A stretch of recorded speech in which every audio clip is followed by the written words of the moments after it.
આજની દાળ કંઈક અલગ બનવા જઈ રહી છે. તમને એવું લાગશે કે આ રાજભાઈ શું આવું બનાવે છે, પણ કંઈક અલગ બનશે ભાઈ. અને અહીંયા છે આપણા પુલાવ,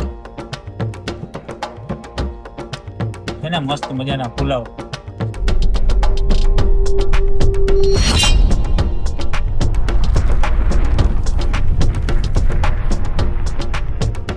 હેલો મિત્રો, જય માતાજી, જય Mogal. Welcome back to my channel Raj Gohil blogs. ઘરની રસોઈમાં આપનું સ્વાગત છે. અને એક ભાઈની કોમેન્ટ હતી કે દિલથી દેશી. એ કોમેન્ટ જેને કરી મને કોમેન્ટ જરૂરથી કરજો. અને બીજું કે આજે આપણે બનાવવાના છીએ બરોડાની પ્રખ્યાત એવી ચાણસદ ગામની દાળ પુલાવ. દાળ પુલાવ કઈ રીતના બનતા હોય છે આજે આપણે એની પ્રોસેસ કરવાના છીએ. કઈ રીતના બને છે, કેટલી સાધન સામગ્રી જોશે, પેલા આપણે બનાવશું પુલાવ. કઈ રીતના પુલાવ બનશે, પછી દાળની પ્રોસેસ કઈ રીતના છે, બધી તમામ માહિતી તમને બતાવું છું. અને તમે પણ ઘરે બનાવજો, મજા આવશે. જોતા રહ્યો આગળ. જય માતાજી. મિત્રો, પેલા આપણે પુલાવ કરવાના છે. પુલાવ કરવામાં પેલા આપણે રાખી દીધું છે ગેસ ઉપર કુકર. અને લેવાની છે આ મોટી મોટી ડુંગળી અને ફ્રાય કરવાની છે આપણે તેલમાં. તો પેલા આપણે એ કરી નાખીએ. મિત્રો, કુકરની અંદર આપણે તેલ નાખી દીધું છે. હવે નાખશું આપણે આ ડુંગળી.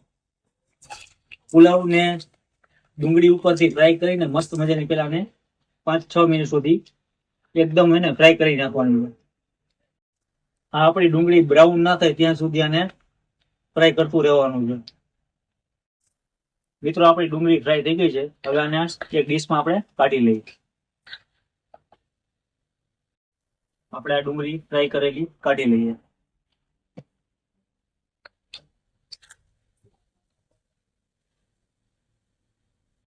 મિત્રો, આપણે ફ્રાય કરેલી ડુંગળી ડીશમાં એક કાઢી લીધી છે. આને અત્યારે નથી નાખવાની, પછી નાખવાની છે. હવે આની માટે તો પેલા આપણે પલાળેલા આપણા ચોખા જે પલાળી નહીં ખાતા, કચરો આપણે પાણી કાઢી નાખશું બધું. અને સાથે છે આ ચણાની દાળ, સાથે બધા ખડા મસાલા, તમાલપત્ર, લાલ મરચા, લીમડો, તજ, લવિંગ, બાદિયા, બધા મસાલા છે એ હવે આપણે આની અંદર એડ કરશું. આ જે તેલ વધ્યું છે એમાં જ આપણે યુઝ કરશું. મિત્રો, આ છે આપણું મસાલિયું. પેલા આપણે કરશું જીરાથી વઘાર. આ જીરું આપણે નાખી દીધું છે. પછી નાખશું આપણે થોડી હિંગ. પછી આની અંદર આવશે લીંબુ. મિત્રો, આપણે જીરું નાખી દીધું, હિંગ નાખી દીધી, લીમડો નાખી દીધો. હવે આપણે જે પલાળેલા હતા ચોખા એ આપણે આની અંદર એડ કરશું. ચોખા નાખ્યા બાદ આની ઉપર નાખશું આપણે ચણાની દાળ. થોડીક જ આપણે એડ કરશું, બાકી બધી આપણે દાળમાં યુઝ કરશું. આને પ્રોપર આપણે મિક્સ કરી દઈએ. અને ચોખા અને ચણા ડૂબે એટલું થોડું પાણી એડ કરી દઈએ. 1 ગ્લાસ આપણે પાણી ઉમેરશું.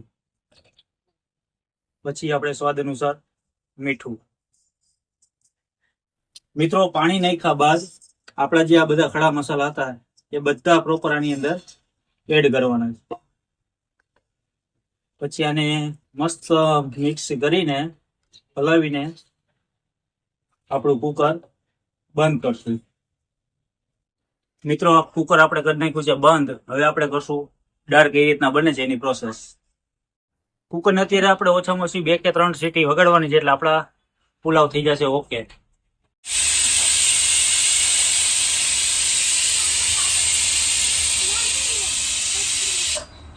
મિત્રો, દાળ બનાવવા માટે આપણે પેલા લઈ લીધી છે કઢાઈ. હવે જે આપણે ચણાની દાળ લીધી હતી એ છે. પછી આ છે તુવેરની દાળ, ના છે મગ. બધું આપણે 1 કલાક પહેલા પલાળી નાખ્યું છે. તો આ બધી દાળને આપણે બનાવશું. કઈ રીતના બને છે જોતા રહો આગળ. તો પેલા આપણે તેલનું પ્રમાણ આની અંદર થોડું જાજુ જોશે. મિત્રો, દાળ માટે આપણે આટલી વસ્તુની યુઝ કરવાનો છે. મગ છે, તુવેર દાળ છે, ચણા દાળ છે, આપણા મસાલા છે, આદુ લસણની પેસ્ટ છે, લાલ મરચા છે, તમાલપત્ર છે, તજ, લવિંગ, બાદિયા, લાલ ટમેટા અને કટિંગ કરેલા લીલા મરચા. તો હવે આપણે રાઈ જીરાથી વઘાર કરશું. પેલા આપણે નાખશું 1 ચમચી રાઈ. મિત્રો, રાઈ ફૂટી જાય પછી આપણે નાખશું 1 ચમચી જીરું. જીરું નાખ્યા પછી હિંગ, હિંગ નાખ્યા પછી આપણે જે લસણ છે, આદુ છે, બધા સૂકા મરચા અને તમાલપત્ર ને બધું આની અંદર એડ કરશું.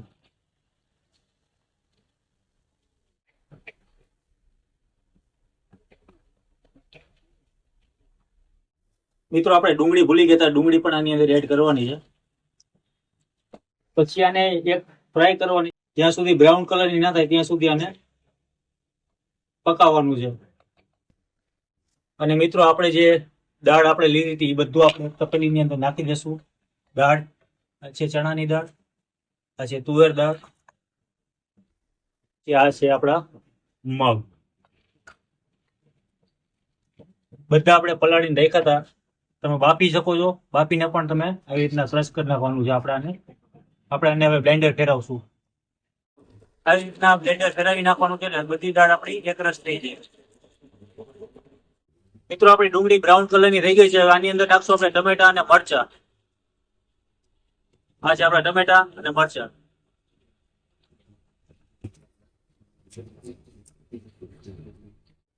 મિત્રો આપણી દાળ પીસાઈ ગઈ છે. પછી આપણે આ સતળાઈએ પછી એની ઉપર આપણે એડ કરશું. મિત્રો આપણું આ સતળાઈ ગયું છે અને હવે આની ઉપર આપણે નાખશું દાળ. મિત્રો દાળ નાખ્યા બાદ આપણે એને એકરસ કરી નાખશું બધું. આજની દાળ કંઈક અલગ બનવા જઈ રહી છે. તમને એવું લાગશે કે આ રાજભાઈ શું આવું બનાવે છે, પણ કંઈક અલગ બનશે ભાઈ. હજી આની અંદર ધાણા જીરું, હળદર, મરચું, મીઠું બધું પડશે. એ આગળ જોતા રહ્યો. મિત્રો આ દાળને આપણે હલાવતું રહેવાનું છે ને પાણી એડ કરતું રહેવાનું છે. કારણ કે જો પાણી એડ નહીં કરો તો નીચે દાળ બધી આ ચોટી જશે. આ જ્યાં સુધી આપણે આની અંદર મસાલા એડ નહીં કરે ત્યાં સુધી આ કન્ટિન્યુ આમને આમ ચાલુ રાખવાનું છે. દાળ હલાવતું રહેવાનું છે. પછી આનો કલર એકદમ જો મસાલા એડ થઈ જશે ને પછી કલર આખો ખીલશે. મિત્રો આપણી દાળ આમાં પાણી બહુ વધારે જોશે એટલે પાણી તમારે ઉમેરતું રહેવાનું છે. હવે આપણે આની અંદર 1 ચમચી નાખશું ધાણા જીરું. પછી 1 ચમચી નાખશું આપણે હળદર. પછી 2 ચમચી નાખશું આપણે કાશ્મીરી લાલ મરચું. આપણે કરી નાખશું મિક્સ. એટલે આનો કલર આખો ચેન્જ થઈ જશે.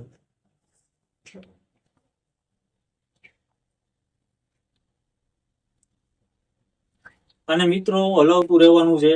કારણ કે દાળ જે આપણે એડ કરી છે એ બધી ચોટી ના જાય એના માટે આને હલાવતું રહેવાનું છે.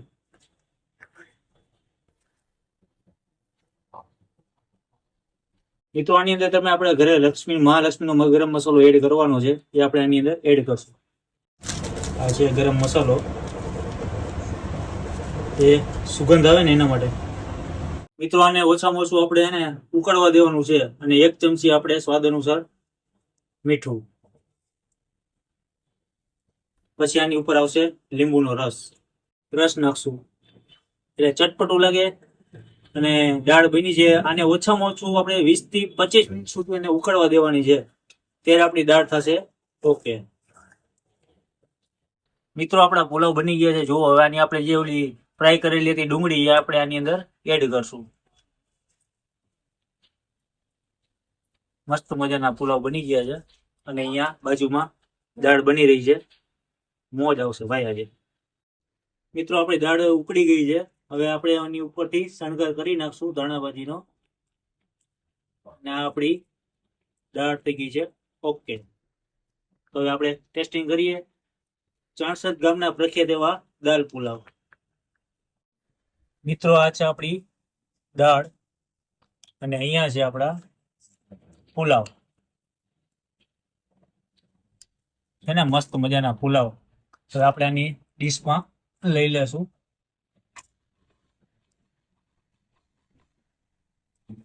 પુલાવની મોજ જે ચાણસદ ગામમાં બરોડામાં ખૂબ ખવાય છે.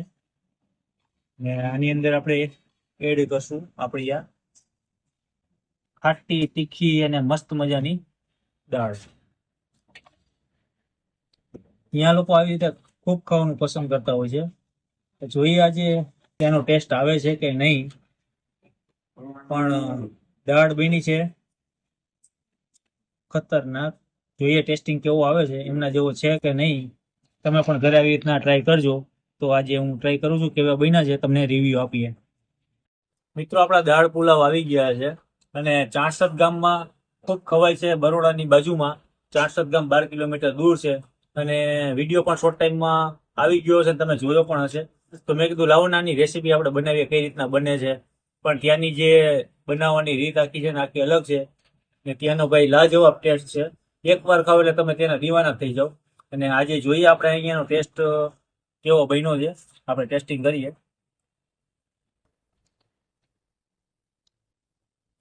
આપણે ઉપરથી નાખી જે ફ્રાય કરેલી ડુંગળી, પછી આ છે ચટપટો જે કહેવાય ને દાળ, અને આપણા પુલાવ. એના જેવો ટેસ્ટ તો નથી, પણ જે કહેવાય ને આપણે જે ઘરે ખાઈ શકીએ, મજા કરી શકીએ, ચટપટું, તીખું અને દાળ એકદમ ટેસ્ટી બની છે. તો આજનો વિડીયો પૂરો કરીએ. તમે પણ ઘરે બનાવી નાખજો દાળ પુલાવ. જય માતાજી, જય મોગલ, જય શ્રી કૃષ્ણ, જય દ્વારકાધીશ. Bye bye.